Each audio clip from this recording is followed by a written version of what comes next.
Time I wanted to make baingan ka bharta. तो what did I do? मैं YouTube पे गई and I said baingan ka bharta how to make.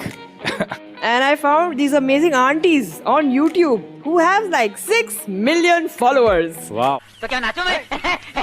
Wow. And इतने easy to follow recipes कि after making बैंगन का भरता, I learned how to make capsicum, methi, some exotic mix of vegetables जो मैंने कभी दुनिया में नहीं सोचा कि I will try. हम मालूम है तेरे बाप को मत सिखा चल. हम मालूम. मुंह में पर पानी आ मैंने try करा. But all these aunties sitting in their own kitchens making these amazing YouTube videos to teach people like me how to make बैंगन का भरता.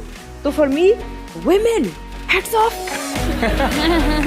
अगर तुम लोग नए हो तो सब्सक्राइब करो, वो जो लाल वाला बटन है उसके साथ सूर्य नमस्कार करो या फिर अनुलोम विलोम, मुझे नहीं पता, बस क्लिक हो जाना चाहिए. अब मैं भी जा रहा हूं, मुझे बच्चों को गाली सिखानी है.